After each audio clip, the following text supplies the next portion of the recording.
Tay stood alone in the cold night air. His breath made small clouds in front of his face. The twin moons of planet Valoria hung in the sky like two pale eyes watching him. He had been standing at his post for 6 hours now. His legs hurt, his back hurt, but he did not move. He never moved until his shift was over. 3 years. That was how long he had served the Valorian Empire. 3 years of standing in the cold, walking the same paths, and being invisible. The Valorians did not see him as a person. To them, he was just a tool. A thing that could hold a weapon and follow simple orders. The Valorians were tall. Very tall. Most of them stood at least 8 feet high. Their skin was silver, like polished metal, and their eyes glowed soft blue in the darkness. They could read minds. They could speak to each other without words. They lived for hundreds of years and thought of themselves as the greatest species in the galaxy. Humans. They believed were nothing special. Tay remembered the day he arrived on Valoria. He had been 25 years old, fresh from the human colony on Kepler for 4 to be. The colony was poor. Food was hard to grow. Medicine was expensive. His younger sister Mingy was sick. The doctor said she needed treatment that cost more money than their family would ever have. So, Tay had done what many young humans did. He sold himself into service. The Valorian Empire always needed workers. They needed humans to do the jobs that Valorians considered. Beneath them, cleaning, building, guarding the places that no one important ever visited. The pay was small, but it was steady. Every month, Tay sent his wages home. Every month, he hoped it was enough to keep Mingy alive. He never complained. What good would complaining do? The Valorians did not care about human problems. They barely noticed humans existed. Tay was assigned to the outer wall of the royal palace. It was the lowest position a guard could have. The outer wall was far from the main buildings, far from the important people, far from anything that mattered. Other guards sometimes laughed at him. They called him the ghost of the Eastern Garden because he stood so still and quiet. He did not mind. Being invisible had its advantages. Tonight, the palace was quiet. A state dinner had ended hours ago, and most of the nobles had gone to sleep. The inner guards, all Valorians, were probably relaxing in their warm stations. They had heating systems and comfortable chairs. Tay had nothing but his uniform and his thoughts. He looked up at the stars and wondered what Mingy was doing right now. Was she sleeping? Was she feeling better? Her last letter had said the treatment was working. She said she could walk again. She said she missed him. Tay missed her too. But he could not go home. Not yet. The contract was for 5 years, and he had 2 more to go. 2 more years of cold nights and invisible days. A sound broke through his thoughts. Footsteps, light and quick. Coming from the direction of the royal gardens, Tay turned his head slightly. His hand did not move to his weapon. Not yet. Many people walk through the gardens at night, servants, nobles who could not sleep. It was not his job to stop them. It was only his job to watch and report. But then he saw who was walking. Princess Nari. She was young, at least by Valorian standards. Only 80 years old, which made her almost a child in a species that lived for centuries. She was smaller than most Valorians, barely 7 feet tall, and her silver skin had a slight golden shine to it. Her eyes glowed brighter than the others, a deep purple instead of blue. She was also alone. This was not unusual. Tay had seen her many times over the past 3 years. The princess liked to escape from her handlers. She liked to walk in the gardens by herself, away from the constant watching of servants and guards. The other soldiers pretended not to see her, a human stopping a princess. That was unthinkable.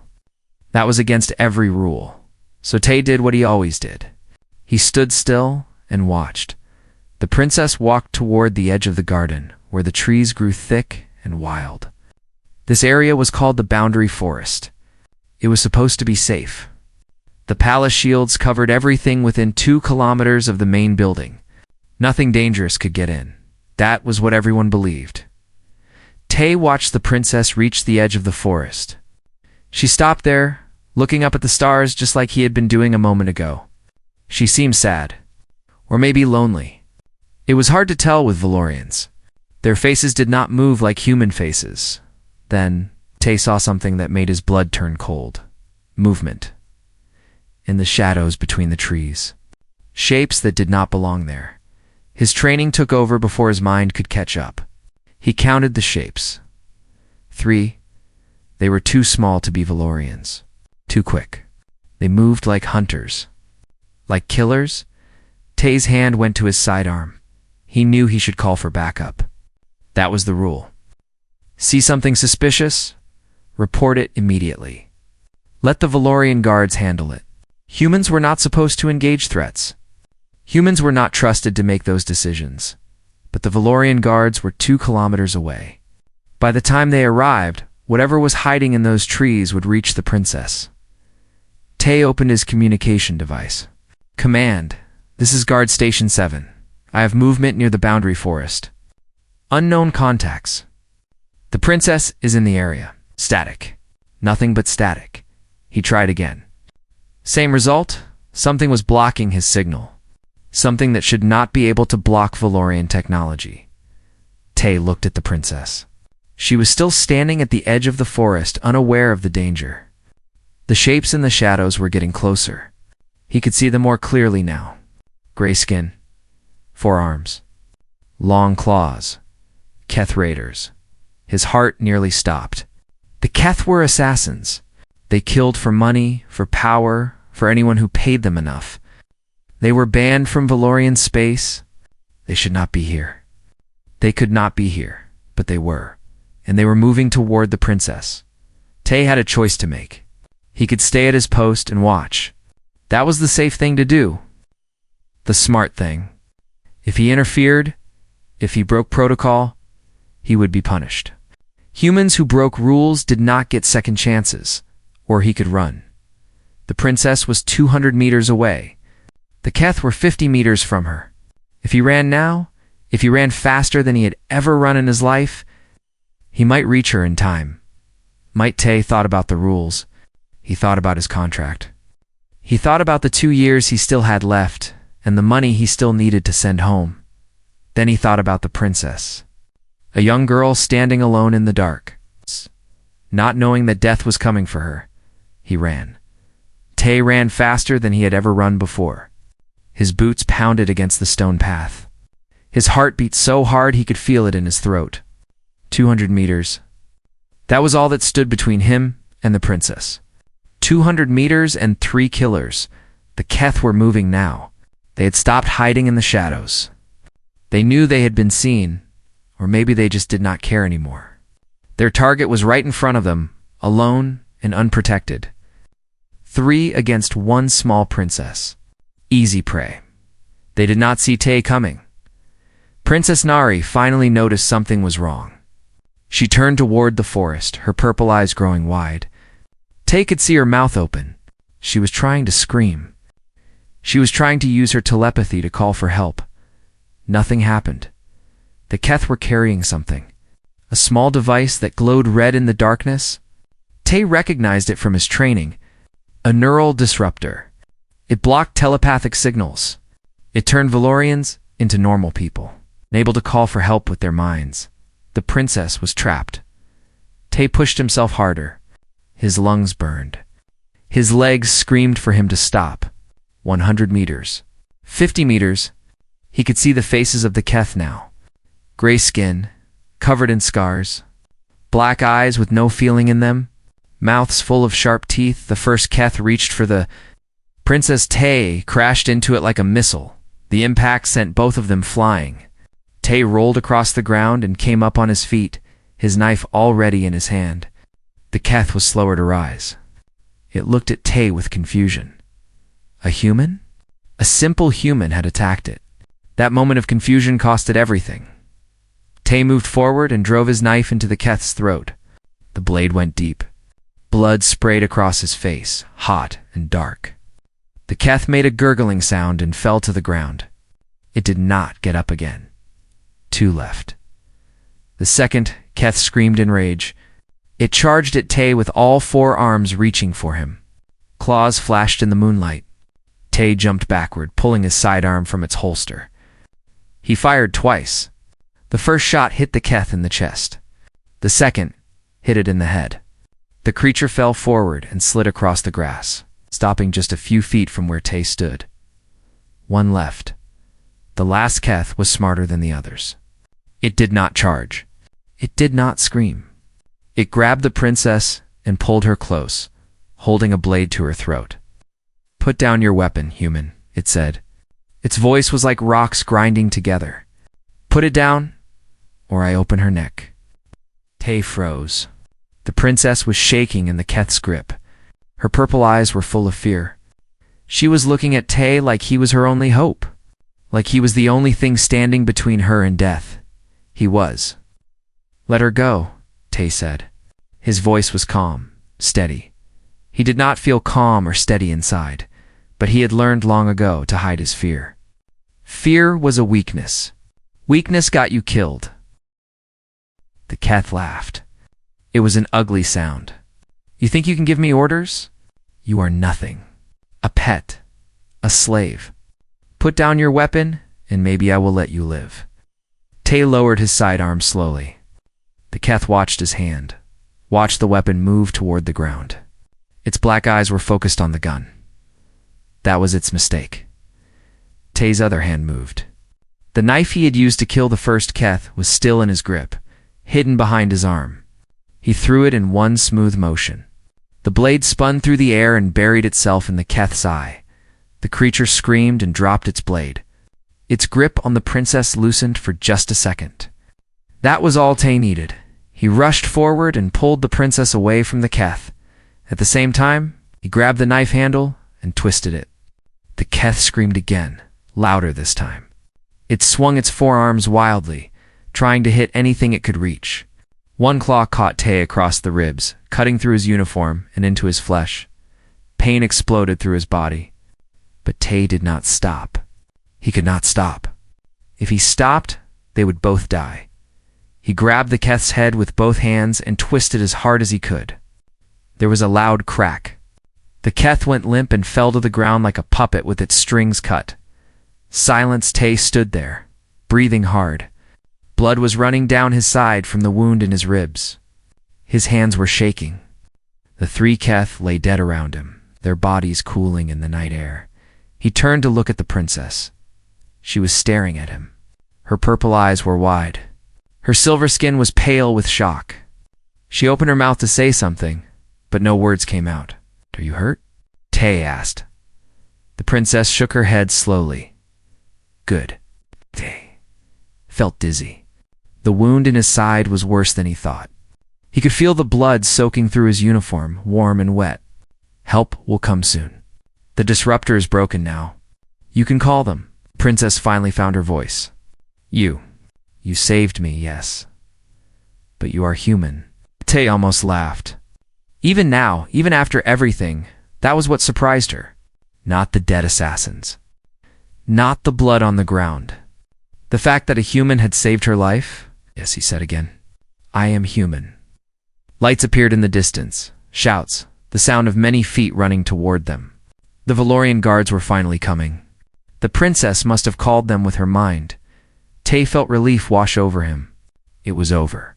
The princess was safe. The assassins were dead. He had done his job. Then the guards arrived, and everything changed. They did not thank him. They did not ask if he was hurt. They looked at the dead Keth, then at the blood on his hands, then at the princess standing close to him. "Too close," human, one of the guards said, his voice cold as ice. "Step away from the princess." Tay stepped back. His legs were getting weak. The blood loss was making him dizzy. "He saved me," the princess said quickly. "The Keth attacked me, and he saved my life. He killed all three of them." The guard did not seem to hear her. Or maybe he did not care. His blue eyes were fixed on Tay with something that looked like disgust. "You touched the princess," the guard said. "You made physical contact with royal blood." Tay blinked. "I pulled her away from the assassin. I had to. You touched her." The guard raised his weapon. "That is a crime punishable by death." The princess stepped forward. "No, he saved me. You cannot punish him for saving my life." But the guard was not listening. None of them were listening. They were looking at Tay like he was the criminal, like he was the threat, like he had done something terrible instead of something heroic. Strong hands grabbed Tay's arms. He did not fight. He was too tired to fight, to hurt. And fighting would only make things worse. As they dragged him away, he heard the princess shouting. She was demanding they release him. She was saying he was a hero. She was crying. No one listened.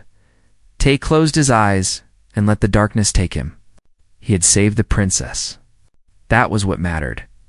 Whatever came next, at least she was alive. At least she had done the right thing. Tay woke up in chains. His arms were locked behind his back. His legs were bound together. The wound in his side had been wrapped with a thin bandage, just enough to stop the bleeding. Just enough to keep him alive for whatever came next. He was in a small dark room with stone walls. No windows. No furniture except the metal chair he was sitting on. A cell. They had put him in a cell like a common criminal. The door opened, and 2 Valorian guards walked in. They grabbed his arms and pulled him to his feet. The chains rattled as he moved. "Where are you taking me?" Tay asked. They did not answer. They just dragged him forward. The walk was long and painful. Every step made the wound in his side burn. They went through hallways made of white stone, past doors that glowed with strange lights, upstairs that seemed to go on forever. Finally, they reached a massive set of golden doors. The council chamber Dote had never seen it before. Humans were not allowed inside. Humans were not important enough to stand where the leaders of the empire gathered to make their decisions. The doors swung open, and the guards pushed him inside. The chamber was huge. The ceiling was so high that Tay could barely see it. Pillars made of crystal lined the walls, glowing with soft blue light. At the far end of the room, a long curved table stood on a raised platform. Behind the table sat 12 Valorians in white robes. The High Council Tay had heard stories about them. They were the most powerful Valorians in the Empire, second only to the Queen herself. They made the laws. They decided who lived and who died. Their word was absolute, and they were all staring at him with cold, hateful eyes. In the center of the council sat a Valorian, older than the others. His silver skin was darker, almost gray. His blue eyes burned with a fierce light. This was High Counselor Veth, the leader of the council, the most powerful man in the room. "Bring the human forward," Veth commanded. The guards pushed Tay toward the platform. He stumbled but did not fall. He would not give them the pleasure of seeing him on his knees. "Kongte," Veth said, reading from a glowing tablet. "Human, age 28. Assigned to perimeter guard duty at the royal palace. Is this correct?" "Yes," Tay said. "You are accused of violating Sacred Law 712. No non-Valorian shall make physical contact with any member of the royal family without express permission from the crown. The punishment for this crime is death." Tay took a deep breath. "I understand, but I had to. Did I give you permission to speak?" Veth's voice cracked like a whip. Tay went silent. Veth leaned forward in his chair. "You touched the princess. You put your filthy human hands on royal blood. This is not a small thing. This is not something that can be forgiven. I saved her life." The words came out before Tay could stop them. He knew he should stay quiet. He knew speaking would only make things worse. But he could not just stand there and let them pretend he had done something wrong. Veth's eyes narrowed. "You saved nothing. Our guards were responding to the threat. They would have reached the princess in time. Your interference was unnecessary and unwelcome. It would not have reached her in time." Tay kept his voice steady even though anger was building inside him. The Keth had a neural disruptor. The princess could not call for help. If I had not acted, she would be dead. A murmur ran through the council. Some of them looked uncomfortable. Others just looked angry. "That is not for you to decide," Veth said coldly. "You are a human, a servant. Your job is to follow orders, not to make decisions. You do not have the right to determine what is or is not a threat to the royal family." Tay wanted to laugh. It was so absurd. They were going to kill him for saving a life. They were going to execute him because he had done what any good person would do. A voice spoke from the side of the chamber. "He is right, though." Tay turned his head. Commander Yoon stood near the wall wearing his dress uniform.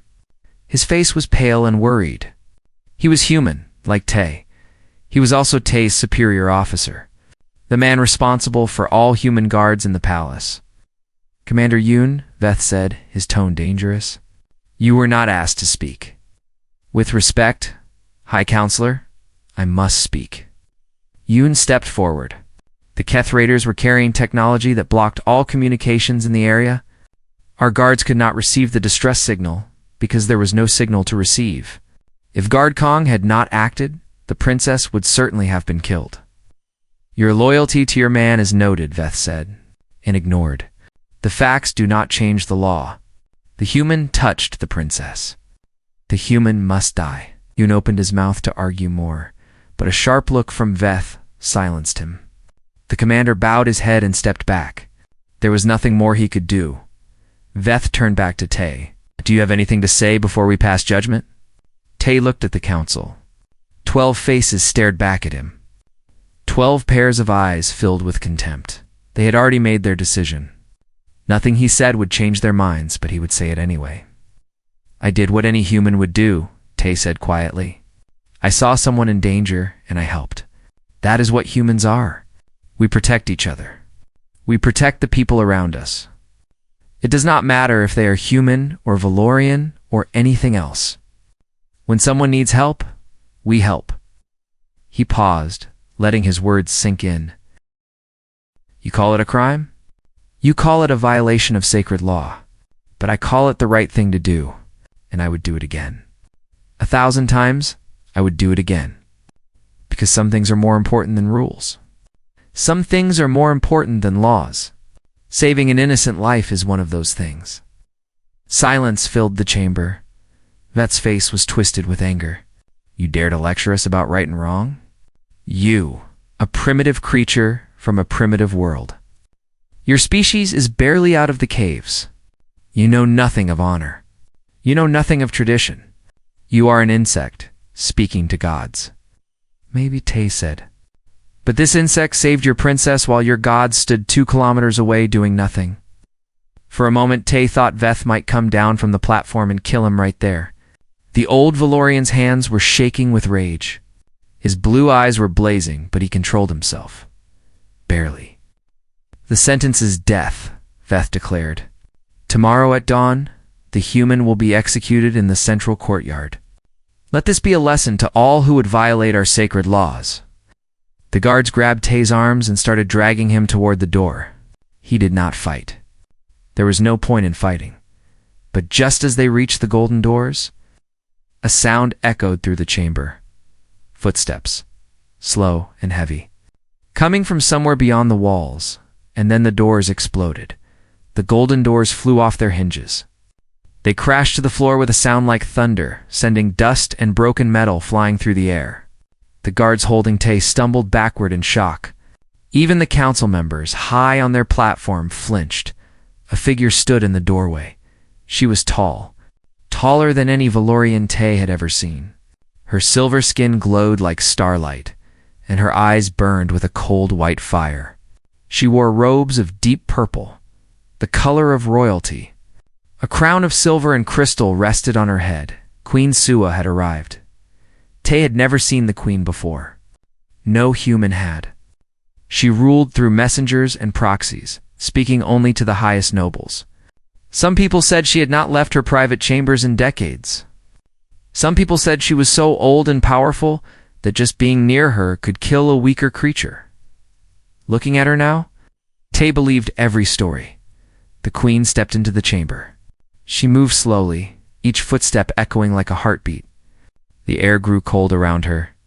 The crystal pillars dimmed, as if they were afraid to shine too bright in her presence. Everyone in the room dropped to their knees. The guards released Tay and pressed their foreheads to the floor. The council members abandoned their seats and knelt behind their table. Even High Counselor Veth, who had seemed so powerful a moment ago, was now trembling on his knees like a frightened child. Tay did not kneel. Not because he was brave. He simply did not know he was supposed to. Humans were never taught Valorian customs of submission. No one had ever bothered to explain, so he stood there, the only figure in the room still on his feet, as the queen walked toward him.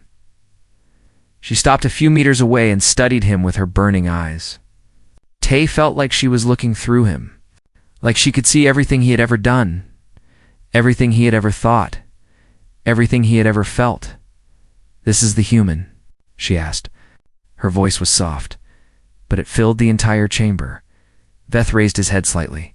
"Yes, your eternity. This is the one who violated sacred law. We have sentenced him to, I know what you have sentenced him to." Veth went silent immediately. The queen continued to stare at Tay. He did not look away. He did not know if that was brave or stupid, but something told him that this queen respected strength. He would not show weakness now. "You saved my daughter," the queen said.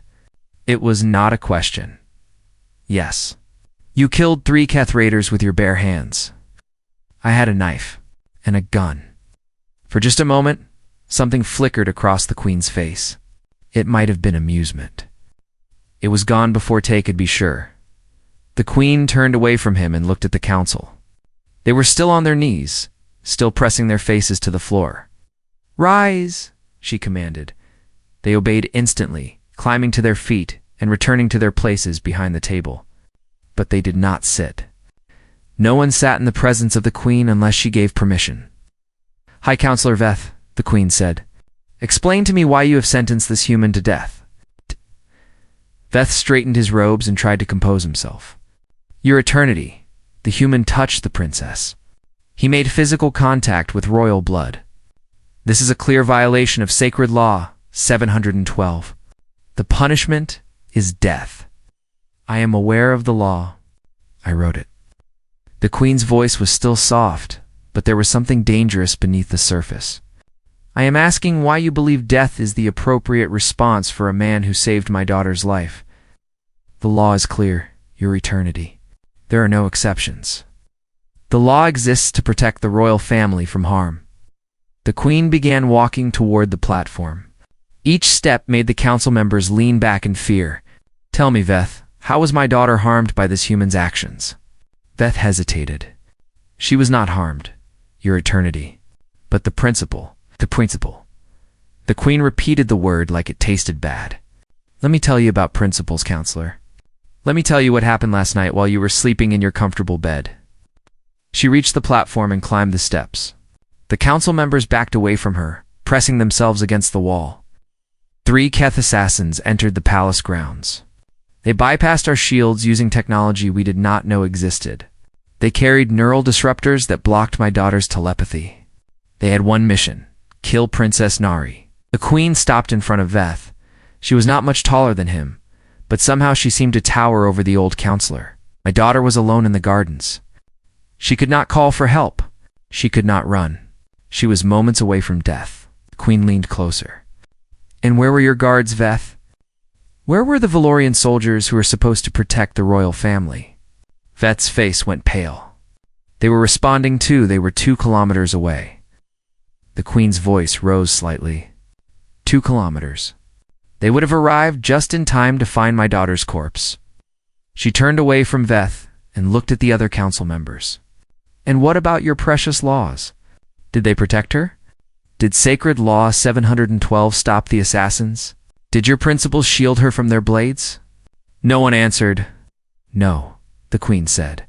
"A human did. A simple human guard who was never taught our customs, never shown our respect, never treated as anything more than a tool. He saw my daughter in danger, and he acted. He did not think about laws or principles or punishment. He thought about saving a life." She pointed at Tay without looking at him. "That human killed 3 Keth raiders in close combat. 3. I have seen trained. Valorian soldiers fall to a single Keth. He killed 3. And he did it while wounded, while alone, while knowing that saving the princess might cost him his life." The queen walked back down the steps. Her white eyes were blazing now. "And your response is to execute him." Veth found his voice. "Your eternity, the law must be upheld. If we make exceptions, the law means nothing. Other species will think they can touch the royal family whenever they want. Order will collapse. Tradition will tradition. The queen stopped. The word hung in the air like a curse. Tradition would have my daughter dead. Veth, tradition would have me mourning while you debated the proper form of funeral service. Tradition would have turned your laws into my daughter's death sentence. She looked at the council one by one. Each of them lowered their eyes when her gaze reached them. I did not come here to discuss tradition. I came here to correct a terrible mistake. A mistake that would have seen a hero killed for his heroism. A mistake that would have shamed this empire for generations. The queen turned to face Tay. For the first time, he saw something like warmth in her cold eyes. This human did what Valorians could not. He saved my daughter, and for that, he will not be punished. Tay felt the chains around his wrists fall away. He looked down in surprise. The guards had unlocked them without being told. They were too afraid to do anything else. But your eternity, Veth tried one last time. The council has ruled. The queen spun around, and her fury finally broke free. The queen's fury was like nothing Tay had ever seen. Her silver skin seemed to glow brighter. The air around her crackled with energy. The crystal pillars along the walls flickered and dimmed as if all the light in the room was being drawn into her. The council has ruled. She repeated Veth's words in a voice that shook the floor. The council has ruled. Veth stumbled backward, nearly falling over his own chair.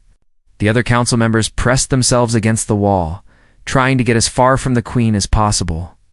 One of them was openly crying. "You are my council," the queen said, her voice rising with every word. "You serve at my pleasure. You exist because I allow you to exist. You do not rule. You advise? And tonight, your advice would have murdered the man who saved my daughter." She raised one hand, and the air seemed to bend around her fingers. "Why? Our precious protocol would have my daughter dead, and her killer escaped. Your pride would have cost me everything.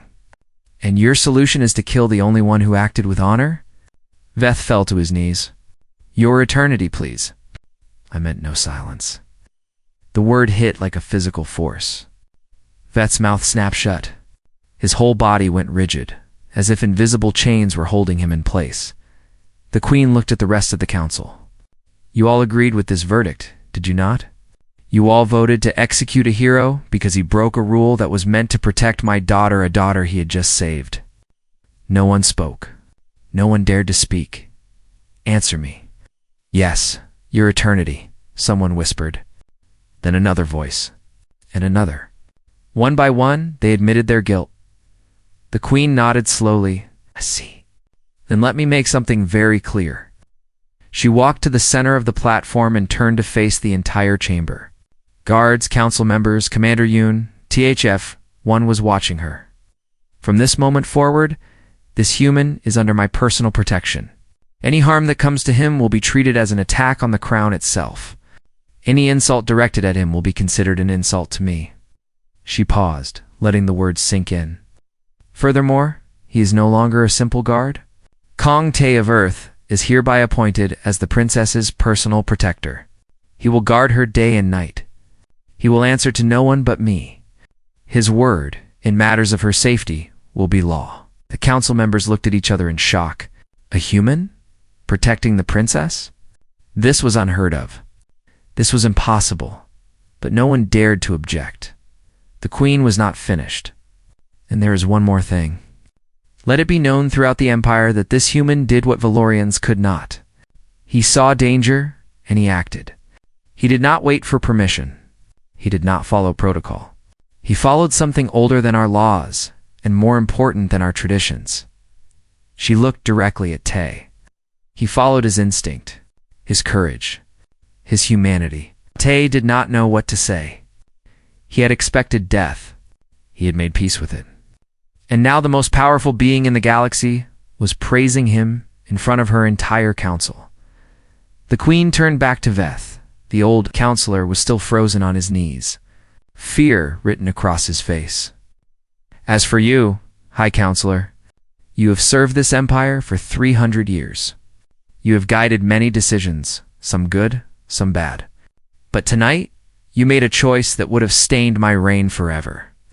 She leaned down until her face was close to his. The next person who suggests punishing this human will take his place on the execution block. Do you understand? Beth nodded weakly. Good. The Queen straightened up and walked away from him. This council session is over.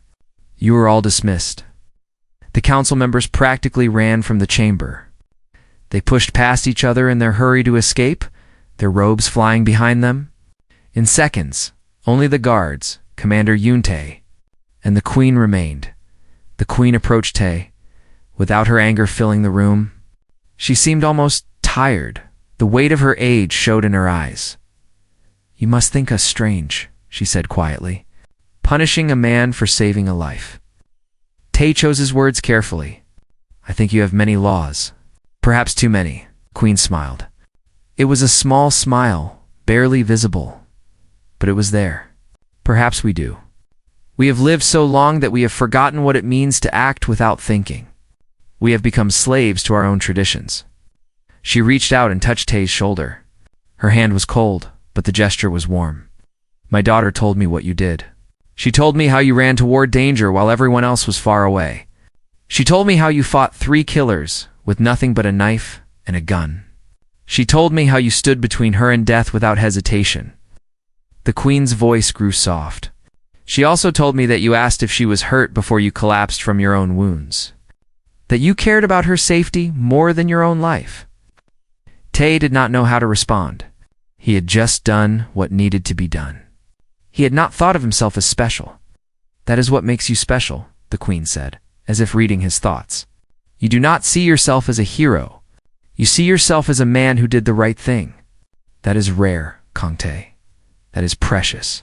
And that is why I want you protecting my daughter. The chamber doors opened again. Princess Nari walked in, her purple eyes bright with relief. She had been waiting outside, probably listening to everything. She ran to Tay and stopped just before reaching him, suddenly unsure. Then she bowed her head low, a gesture of deep respect. Thank you, she whispered. Thank you for saving my life. Tay bowed back. I was just doing my job, Princess, Nari smiled. No, you were doing much more than that. The Queen watched them with ancient eyes. Go and rest, Kangte. Your wounds need proper treatment. Tomorrow, you will begin your new duties. I expect you will find them more interesting than standing alone in the cold. Tay nodded. He started to walk toward the door, then stopped. There was something he needed to say, your eternity. The Queen raised an eyebrow. My sister. On Kepler 44 to B. She is sick and needs medicine. The money I send home will continue, the Queen said. In fact, it will increase. Significantly. And I will have my personal physicians look into her condition. If there is a cure anywhere in the Empire, she will receive it. Tay felt his eyes grow wet. He blinked hard, refusing to let the tears fall. Thank you, no, the Queen said softly. Thank you. You reminded us of something we had forgotten. Something important. She turned to look out the window at the stars beyond. You reminded us that strength is not just about power or age or technology. Sometimes the strongest thing in the universe is a single person who refuses to let an innocent die. Who runs toward danger when everyone else runs away? Who does what is right, even when the cost is everything? The Queen looked back at TE one final time. The galaxy underestimates humans. Perhaps it should stop doing that. Tay walked out of the chamber with his head held high. Behind him, the princess was already talking excitedly about all the things she wanted to show him. All the places they would go, all the adventures they would have, and somewhere far away. On a small planet orbiting a distant star, a young girl named Minji was about to receive very good news about her brother, the human who had taught an empire what courage really meant.